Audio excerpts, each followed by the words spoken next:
Good morning and how are you? I thought I would break with tradition and do a little intro to camera. I have been collecting Seaglass for quite a while now, and I have a vast collection. So I gather Seaglass on the east coast of Scotland, and I've enjoyed this pursuit for many years. The first Seaglass I collected was with my mother as an 8-year-old, and we found fishing floats and lobster creels and things like that. So I continued to gather Seaglass for most of my life, and as a 61-year-old woman now, I have extended this hobby into building collections, making films, and of course I spent some time in my life being an environmental officer and taking children out to the beach to find Seaglass, fossils, lots of different things like that. Rock pooling, we did all these kind of things. So what I'm going to say is I have a vast collection. I don't film on the beach because I don't want to be replacing cameras, and taking good care of cameras is important. Not everybody can afford a camera for a start, and also if you have one, respect it. Sand can damage your shutters, etc, etc, but I don't want to go on about that. I do want to go on about, though, my love of Seaglass. On occasion I do an art festival in my hometown. It's actually a fishing village in the East Neuk of Fife, and it's called St Monans. Now, if you've heard of the East Neuk, you'll probably have heard of Anstruther, St Andrews, places like that. Well, I don't live too far from either of these. I have Ruby Bay on one side, which is 3 minutes from me, and I have Anstruther and Cellardyke and places like that on the other side. Now, all of the beaches in the East Neuk are famed for different things. And I would like to show you some of the things that I've gathered into my collection in recent years. And as a beachcomber, as you know, every day you find something different. So I will show you some fossils, I'll show you some of the marbles, I'll show you my recent finds, and I just thought, for a change, now that the sun's here, I would like to do a piece to camera to start off. Now, I've been present in this mudlarking community for quite a while. I comment on loads of people's films. That's because I really like mudlarking. And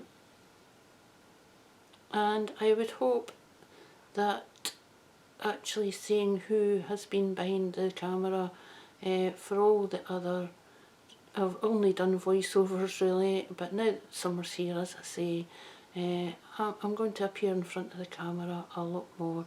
So here's this OAP, 61 years of age, still out there doing it and enjoying herself, having fun. Maybe a little bit more about me as well. I was born in Fife, and I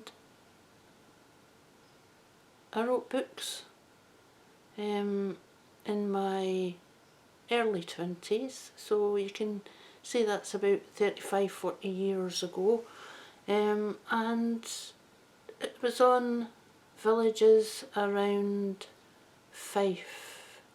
Now, two in particular, stand out to me in my memory. One was about West Weems and one was about methyl, and these took a lot of research, which I enjoyed, so I'm going to continue doing little snippets of history, but as they relate to the finds that I find when I'm mudlarking or bottle digging. Believe it or not, as a 61-year-old, that's quite hard going, but I can assure you it's very enjoyable.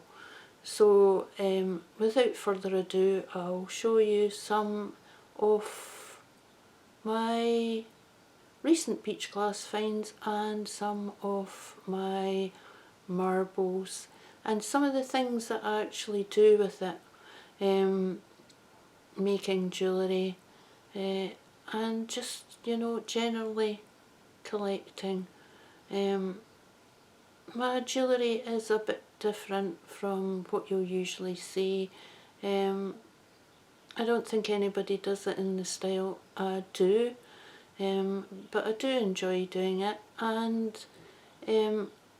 sometimes I don't feel like sharing it, and that's because certain things, you take another look at what is being produced in your area, for example, and you will find that people have basically copied your design. So a minimal amount of exposure on my crafts, unless it's at the arts festivals.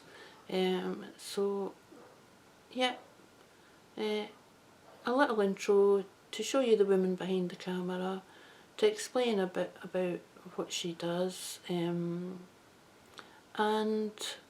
I did try and make a video about myself when I was called Mudlarking Scotland. I've had various names, and that was for a particular reason that the community is well aware of. So, as I say, the women behind the camera, and you're coming with me to explore my collections. Okay, thank you for listening, and that's it really. On with the collections.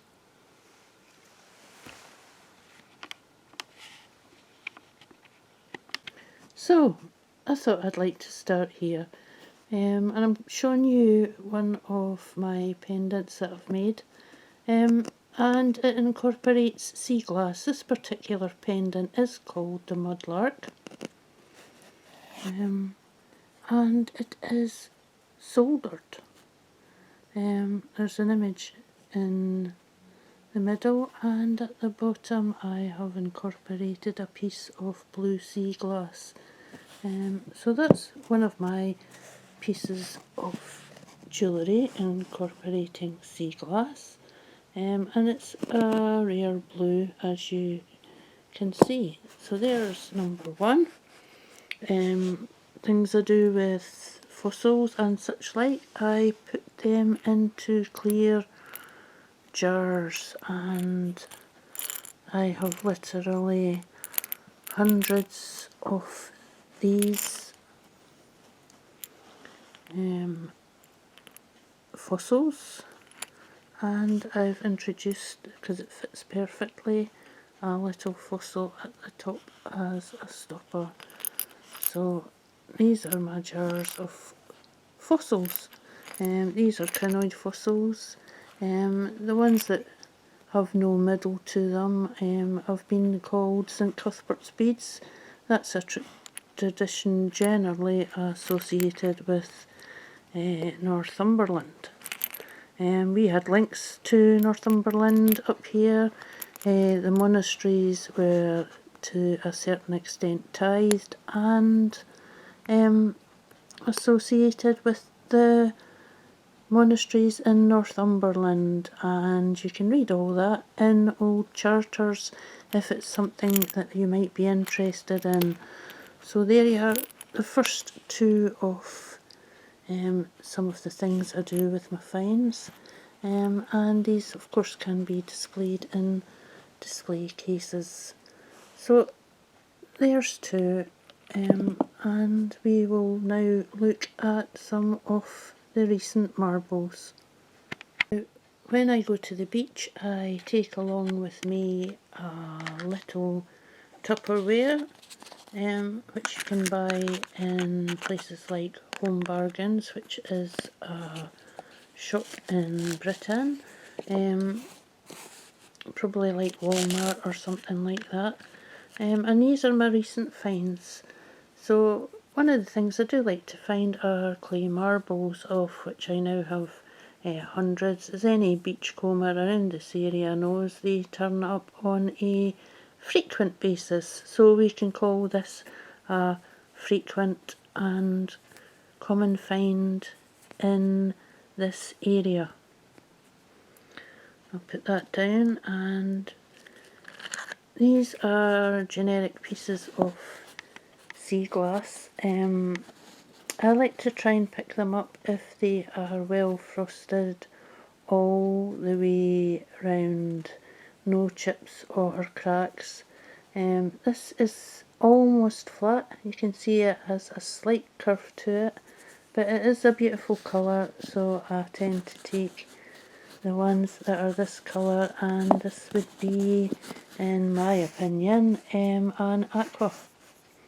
And being a bottle digger as well, you can find old apothecary bottles, sauce bottles, anything like that. And if you give me a minute, I'll go and get a piece of aqua glass, which will show you where this has originated from. An aqua bottle from my bottle digging adventures. So by way of explanation, I have included a dump found stopper.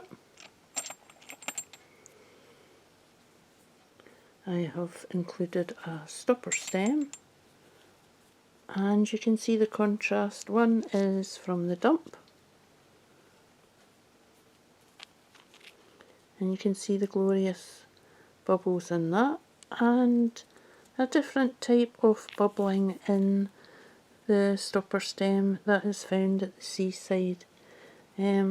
Much more frosted and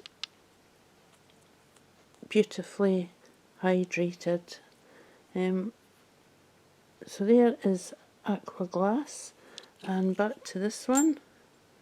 This piece of Seaglass would have come from a bottle much like this one, which I have dug at the dump. And on the side we have, let's see, upside down,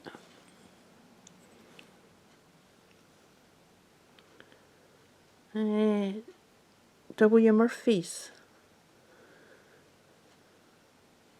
So there you are.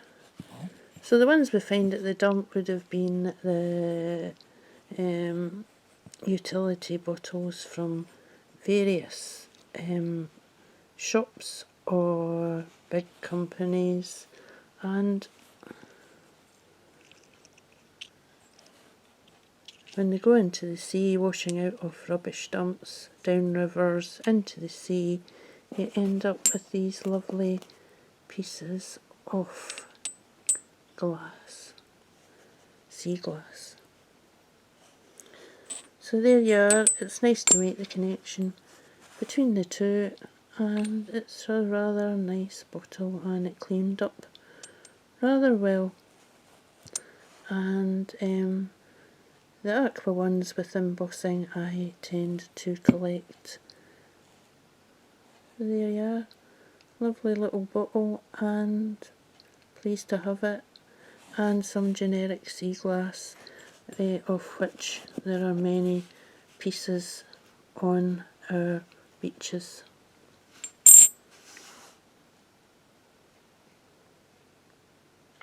Now this is a slightly darker aqua bottle, and it's Alfred Birds Limited, and it's a Birmingham bottle, but it was dug up in Scotland, and it is upside down again. Birds lemonade. But if you look at the bottom here, you'll see how dark the aqua glass actually is. The camera isn't doing it justice, but it's a beautiful dark aqua, and I rather like this one. And just by way of contrast, I'm going to show you a lovely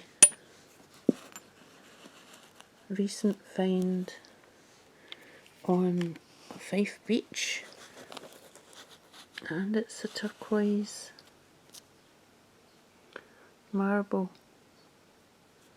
So I hope you can see that. These are just the ones that I'm about to add to the collection after cleaning. So this is a recent find from a beach that I used to visit in my childhood in the town where I was brought up, and so this will be added to the marble collection. And if you want to see more of the marbles, I'm sure if you scan through the back films you will see some thumbnails that include marbles on them, and that's the ones to head for. So there you go, recent finds about to be added to the collection. Now these are the finds from one of my recent beachcombs, and there you will see a Victorian marble, one of those swirly kind, and it is actually what some people would call a shooter or a dauber marble, and it is a beautiful, beautiful amber colour. I'm hoping you can pick that up on the camera. So my most recent beachcomb included this, included a red cat's eye marble. You can just about see the red inside there, and a cod.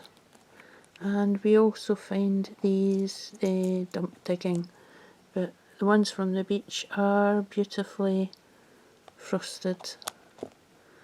I found this, which looks like a modern piece. It's a glass heart. Looks like it from a modern piece of jewellery, but already the process of tumbling in the sea has frosted it slightly. It's not something, although found on the beach, I would consider it sea glass, but as I say, it is a modern piece, but still nice to find. And obviously you can see these little shells. Now these are grotty buckies, and it's just nice to visit the beach, which is 2 minutes from me, and pick up these little grotty buckies, which are not native shells to Fife, and so they're lovely to find. There's a tiny little bit of red there, and of course I do love agates, so we have an agate. I find many of these on the beach, and as you can see on this one, all the banding is in white. So agates are one of my favourite things to find, and it's just fun to go and see what you would find in a typical one day, well, one afternoon or a couple of hours in the morning. And there you are, typical finds from my beach. And so I hope you've enjoyed seeing some of these. I can do specialist videos on fossils, shells or marbles, or just generic sea glass, which doesn't really get a look in, but makes beautiful pendants. Now this recent beach find is quite rare, quite a rare beach find. We do find these at dumps on a frequent basis also. And these are the stoppers from those baby feeding bottles that were down as killers, basically because the bacteria lodged in the tubes, and in the absence of antibiotics, children ended up with severe chest infections. So an unusual beachcombed find, but quite usual at the dump. One lovely frosted beachcombed baby killer feeder stopper. When you're a beachcomber, you do enjoy finding pieces of turquoise glass. One of the reasons for that is because it's one of the rare colours, and this piece was no exception to find, and it is a lovely dark turquoise piece, and I was happy to find that, so I thought I might like to share that with you. You can see the colour there, and it is surprisingly well frosted, and was a surprise to find on that beach at this size. Some of the turquoise pieces are rather small,